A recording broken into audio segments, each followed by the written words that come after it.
My brother-in-law, Sammy, lost his home shortly after his divorce 10 months ago.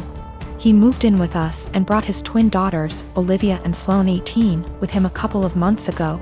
His sister, my wife, and I have one daughter, Zoe 16, and she and her cousins aren't close but get along fine.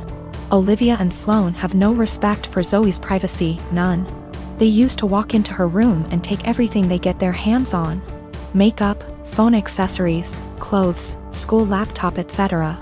Zoe complained a lot, and I've already asked the girls to respect Zoe's privacy and stop taking things. My wife and Sammy saw no issue with this. After all, they're girls and this typical teenage girl's behavior.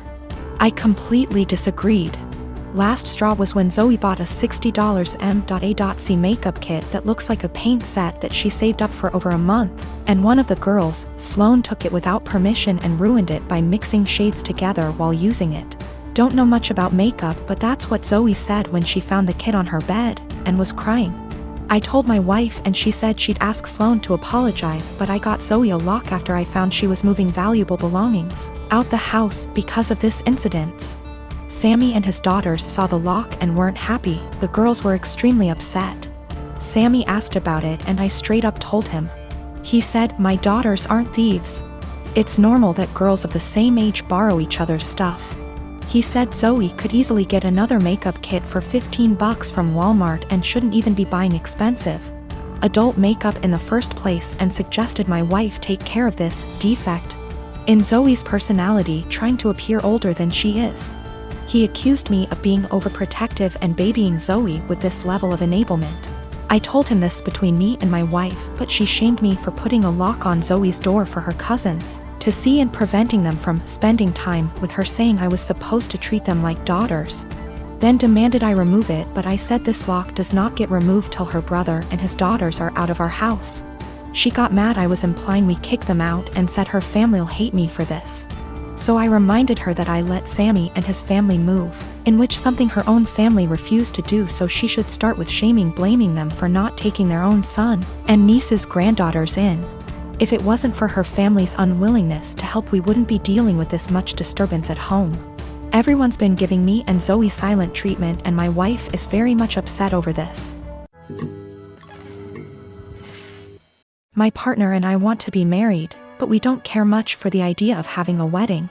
We wanted to elope, but my mom has been telling me since I was 16, and had never even had a boyfriend, that she wanted to see me get married and she would basically never forgive me if I eloped.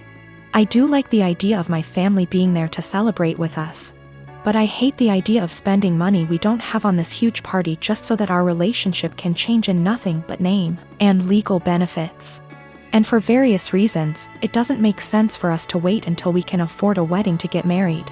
We wanted to keep it small, preferably under $3,000, which is honestly more than I'd like to spend. But we have to be realistic. We had planned on having it in my in-laws' backyard, but even that was more money and effort than I was willing to put forth. I was stressed and feeling like I was out of options, so one day, I vented to my mom. She seemed really excited about the idea of helping me plan a wedding. It was kind of a red flag when she said, "My mom didn't help me plan my wedding. Let me live vicariously through you." But still, I agreed. She seemed really excited to help me find a venue. I was not excited, because I have not been excited about one single step in the wedding process, and I just want it to be over. About a week later, I found out that this really great park in our city, that my partner loves, does weddings for an extremely small fee. I emailed the event coordinator and found out that the date we want is available. I told my mom, and her reaction was, "So I guess you don't need my help finding a place, then?" And every time I talk about it, she says the same thing. She has always talked about how shitty it is to guilt trip someone, but I feel like that's exactly what she's trying to do. I honestly can't tell whether or not I've done something wrong. Like, I'm not sure if I implied that I would only get married in a place she helped me find. I don't feel like trying to take action on my own wedding is that great of an offense, but I can tell she's upset. I want to make her feel better, but at the same time, I don't want to change our plans again just so that she can feel involved. I've always cleaned as I cook so that when it gets to the end of the meal, there's minimal mess. My husband is the opposite. When he cooks, it's like a bomb went off. I've encouraged him to clean as he cooks. And if we're doing a big meal / holiday meal together, I often make sure to assign him that role. Like most people, one of us cooks, the other one cleans up. I am the better cook, so I cook like 80% of the time. He gets an easy cleanup. I'm busier than usual at work, so he's had to step up. Whenever he's done, the kitchen is a mess. I don't even get how it happens. There will be oil splatters untouched, stuff drying to dishes, peels and meat. I'm not about to let food sit out overnight, so after I'm done eating I'll start the process and won't get to really relax much. Last week I asked if he could please try cleaning as he cooks. He told me the rule is one person cooks, the other person cleans. I said I get that, but you're leaving me with a huge mess every night. He said I just don't have the time to clean up when I'm focused on cooking, knowing full well I'll see him scrolling on his phone. I just got so fed up, so on Sunday I made a big pot of chili. I didn't clean up as I worked. When I was done, I served him, sat down, enjoyed a beer and dinner.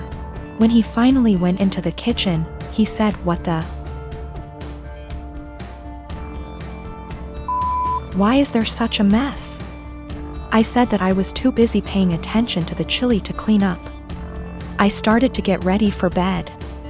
He was like, "You're just going to leave this here?" And I said yes. He said he would have to wake up extra early to clean up and that he had to be at work earlier than usual, and was supposed to play a game with his friends later that night, so could I just clean up? I said no, I cooked, so he has to clean.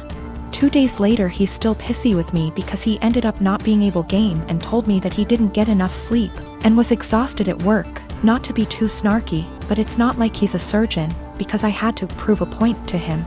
I told him that nothing else seemed to get his attention, and I feel pretty justified. He told me I was being a smug asshole about it and it was childish. We don't have a dishwasher, there's no room for one, so everything has to be done by hand. Additionally, doing the dishes means cleaning up the counters and stovetop and sweeping the floor, taking out the trash if need be. When I make chili, it's a process starting / dried chilies that I toast, soak, seed, pulverize, etc. Then there's cooking the dried beans, then there's the onions and garlic and the peels, any other veggies, seeding tomato, cans of tomato, grinding the spices, etc. Then there's grating cheese for the top, etc. It definitely left a ton of dishes and other stuff behind. So another thing that comes up is whoever cooks also cleans, but since I cook most of the time, I just don't see that as being also fair to me. I'll end up spending almost every single day after work. I've been ending work at 6 or 7 some days lately. Cooking and cleaning. If I had him cook more I would definitely start to gain weight and then we'd have another issue altogether. A couple years ago, a close friend, Ashley, started a long-distance relationship with a guy, Chris.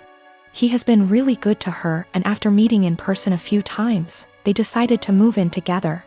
I was super happy for her as she had a few bad relationships over the years and it was nice to see her in a healthy one.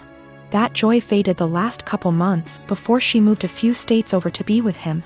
The issue isn't her moving, but that she repeatedly joked about having a baby from Chris. At first, I accepted it as jokes, but over time I realized Ashley was serious. For context, Ashley has 2 children from a previous relationship, ages 10 and 12. Chris absolutely doesn't want kids. He told her this at the start, and anytime she hinted possibly wanting more, he shot it down, saying it was a deal breaker.